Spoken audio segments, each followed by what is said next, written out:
Siman Gimel, Sa'if Aleph, Beis Shmuel, Sif Cotton Beis. I'll start explaining this Beis Shmuel by discussing the Ramach. The Ramach is reacting to the minhag, or is explaining the minhag of why, if somebody comes and claims to be a kohen, we give him the first aliyah, and we don't need any further proof that this person is a kohen. Based on his own claim, his self-declaration that he is a kohen, we automatically give him rishon. The Ramach says that the minhag is that we believe the kohen automatically because today truma is d'Rabbanan.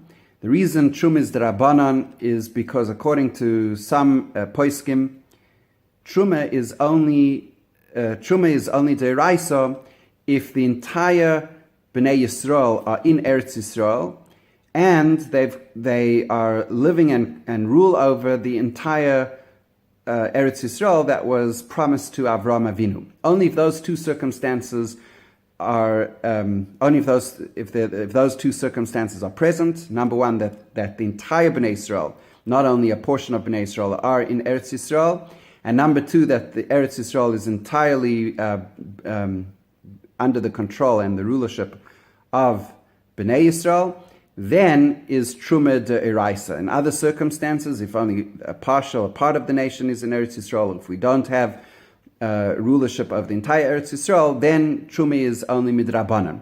So says the Ramach, since Truma is only midrabanan, therefore we are not concerned that a person who gets, on the strength of the fact that people observed him being called up in shul to the Torah for Rishon, that they'll automatically give him Truma. We're not concerned because today Truma is only midrabanan, and the Isra of Truma, which would require two Eidim, is only if it's d'Oraisa, and because we can go from Truma d'Oraisa to Yuchsin, we can consider a person a kohen and a kosher kohen because of the fact that he's eating Truma d'Oraisa, but there's no such issue with Truma d'Rabbanan. So the Magid and the Ran, they both reject that explanation of the Ramach, and the reason they reject it is because they say that even moving to Truma d'Rabbanan is problematic, because based on the strength of that, so we'll allow him we'll consider him a kohen for yuchsin purposes. So the chain of succession is, number one, he claims that he's a kohen. Number two, we'll give him an aliyah in Rishon, and based on the strength of that, we'll provide him with Truma d'Rabbanan. So the Ran and the Magid say that the minhag today, that we do not give a person Truma, that we accept a person's self-testimony, self-declaration that he is a kohen, and we give him Rishon, is because in our countries, in the diaspora, we do not give Truma at all to Kohanim, not Truma d'Rabbanan, and certainly not Truma d'Oraisa. And since that is the case, there's no hana, there's no benefit that a Kohen would have by self-declaring that he's a Kohen and getting Rishon as an aliyah. So for that small benefit that exists, it's not enough to not believe him, to not believe the person that he is a Kohen. Now, the Beis Shmuel says that once we've determined that the Ran and the Magid would only allow a Kohen on his self-declaration to get Rishon, to get the first aliyah, in a place where there is no Truma, because the whole thing is a potential benefit that the Kohen could receive. So, in other words, because he could receive hana, therefore we don't. He may be motivated to lie, but if he's not receiving any hana, then there's no motivation for the kohen to lie. So then that brings into question, what about nesias kapayim? So yes, there's no motivation for him to lie, and getting an aliyah is not an avera. There's no isur involved. If a Yisrael gets kohen, if there's no kohen present, then a Yisrael is called up in the first instance to the first aliyah. So therefore, there's no isur. But the Beis Shmuel says, yes, there's no Isser for that, but perhaps there's an Isser for Nesias Kapayim. And the answer is no, there wouldn't be even an Isser for Nesias Kapayim. Even though there's an Isser for Nesias Kapayim, there is an Isser, because it says, Koi Savarchu. This is how you shall bless. And the Chachamim learn out from that the you in that verb is Atem V'lo Zarim. It means Kohanim only can bless, and there's an Isser, a mitzvah saseh, that it has to be lav haba me'aseh, that a person has to be a kohen in order to be able to bench Bnei Yisrael, in order to be able to do birchas kohanim. So, but a person wouldn't lie if there's no benefit for him, and therefore Nesias Kapayim is allowed as well. If a person on his self declares that he's a kohen, we give him Aliyah Rishon, and based on the strength of that, we give him also Nesias Kapayim, that he could duchen. We'll see that inside now. So the Beis Shmuel says, Velisa es kapov, Beranu b'magid lo yikosvu she'isa es kapov. The Ran and the Magid don't mention that a kohen on his own declaration could get Nesias Kapayim that is allowed to duchen.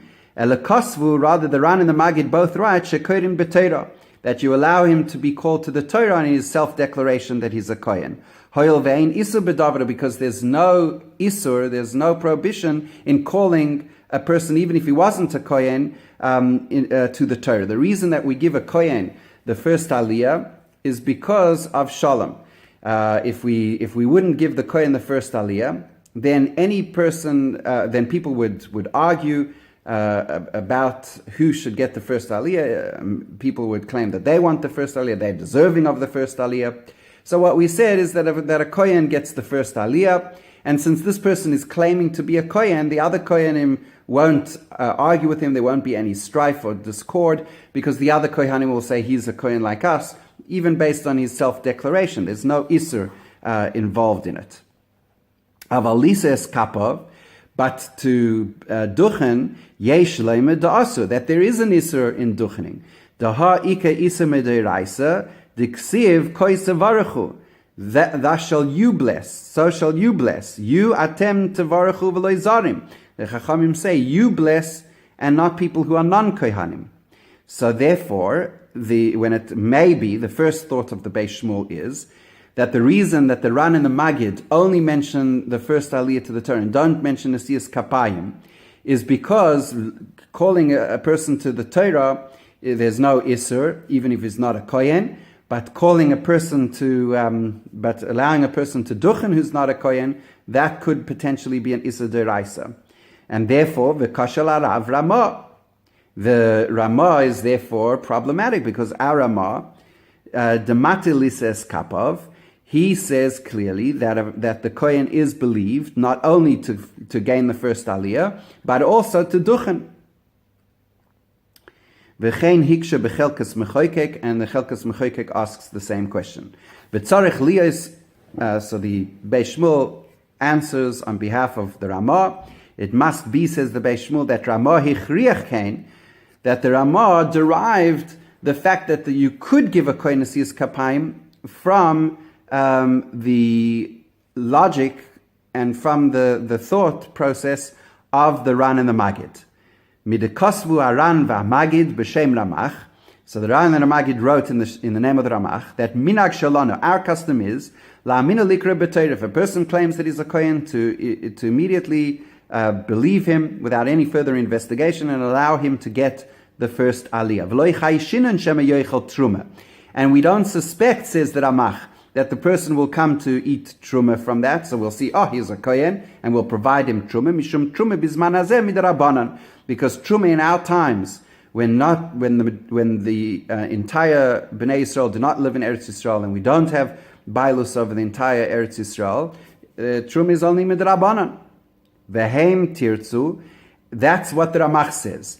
But the Magid and the Ran, they didn't like the Ramach's reasoning, because they say you can't base yourself on a minhag tos. Just because people have that minhag, if the minhag is wrong, it's a minhag tos. And eating truma d'Rabbanan is a hana, and a person would be motivated possibly to lie and claim that he's a Kohen in order to get the Truma Midrabanan. So they reject the reasoning of the Ramach, why that explains that it's a minhag, because they say it's possibly a minhag tos. Vehem tirtzu, and their opinion, the Magid and the Ran, they say mishum de ein anu noyagim be'artzoseinu lechol truma, because in our day and age, in our lands, in the diaspora, we don't eat truma at all. And since we don't eat truma at all, therefore we are not fussed about giving the person the first aliyah. V'kasher, but now you have a question. Ha'kati yesh chashash. There is a potential isur. What's that potential isur? Shema yale l'nesias kapayim. Maybe the kohen would duchen. Maybe this person who claims he's a kohen will duchen. Elevadai kol davar she'ein lo hana. So therefore, obviously, once the Ran and the Magid have established that there's no problem with truma, because in our lands we don't give any truma to a kohen. So therefore the kohen could be called to the Torah. So there and there's no isur in that, but there is an isur, a potential isur in Nesias Kapayim, and he definitely doesn't have hana. So therefore we have to say vadai kol davar she'ein lo hana, anything where the kohen has no benefit from it. Lo chayshinan sheyase isur. We do not suspect that he's going to do an isur. Why would he do it? What benefit would he derive from doing something which he knows is false and even possibly an isur in the case of duchening? Ve'ein lo hana mizeh. Unless there's some tangible benefit that he derives from it, he wouldn't go down that path. Mishum hachi lo chayshinan l'shum davar. For this reason, once you've established the fact that it's based on the fact that there's no hana and therefore there's no motivation for him to do the isur, then you have to say that we don't suspect for anything that he would be called to the Torah under false pretenses, that he would duchen under false pretenses. Ela sheme yechel betruma. The only concern we have is that he goes a direct path from one of those activities to eating truma, which is a benefit for him, and this is therefore problematic. Aval ein chashash mishum nesias kapayim oy sheyale leTorah. But when it comes to the actual nesias kapayim and going to Torah, if there's no possibility of truma, then we don't have any suspicion that the person is lying, and we take him at his word. Uber Eretz Yisrael, the noyegin truma, and in Eretz Yisrael where we do have the minhag of truma, k'mosh kosev betur yaredei siman shin lamed aleph, eina ne'eman afilu bizman hazeh. Then in these times, everyone would agree that he would not be believed on the strength of his own admission that he is a kohen, and he would not be called to the Torah, he wouldn't duchen, because there is the possible motivation that he has to receive the truma, even though it's truma midrabanan. And in summary, the Beis Shmuel says the general principles that derive from these laws are as follows: the inyan yuchsin lekula alma ba'inan shnei eidim ksherim. When it comes to yuchsin, there is leisman de palag. Everybody agrees.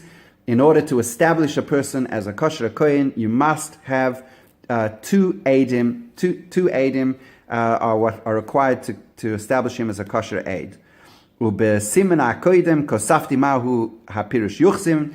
And the Beis Shmuel says, I described and explained exactly what yuchsin means when it comes to a kohen in the previous siman as we discussed.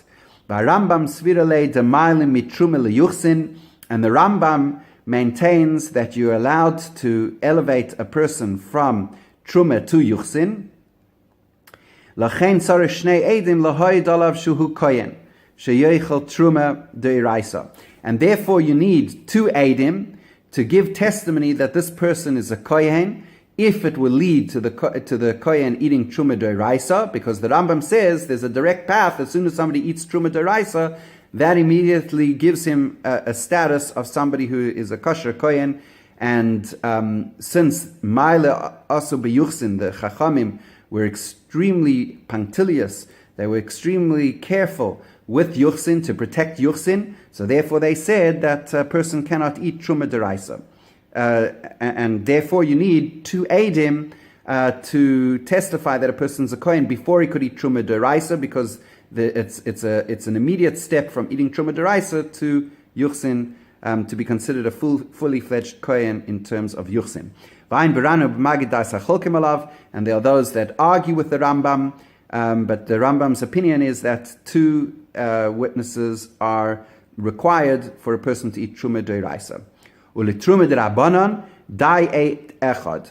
But when it comes to truma derabanan, only 1 aid is sufficient to establish him as a kohen, because there all we're concerned with is hana. We're not concerned with yuchsin, because there's no direct path from eating truma derabanan to yuchsin.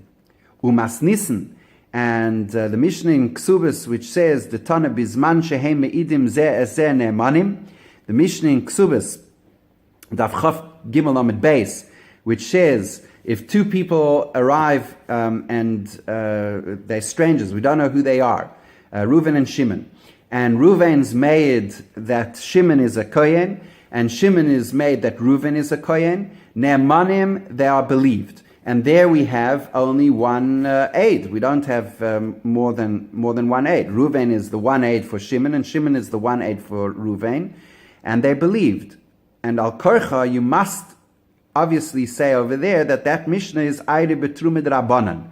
That Mishnah is talking about Trumid Rabbanan. By the way, the Mishnah over there is a Machloikas, Tanakama and Reb Yehuda. Reb Yehuda says that 1 aid is not sufficient to allow the person to eat Truma. But the Beis Shmuel is explaining that whole Mishnah must be talking about Truma midrabanan. L'chein eid echad neman. Therefore, according to the Tanakama, eid echad, 1 aid is believed for the person to eat Truma. Imkein ma detana bereisha, and therefore, from all this, that which the Mechaber says in the beginning, Imam kohen ani eina neman. If a person comes and he says on his own volition, so it's his own disclosure, that he's a kohen, he's not believed. He wouldn't be believed trumid rabbanan. So now this trumid rabbanan, you do need at least 1 aid who's not the person to testify that person is a kohen before he's allowed to eat truma midrabanan. Because truma midrabanan ain't a neman lahoyd al atzmai. Self-disclosure is not strong enough for truma midrabanan. So you do need another aid, but that 1 other aid is sufficient for Truma D'Rabbanan, and 2 aidim are required for Truma D'Oraisa.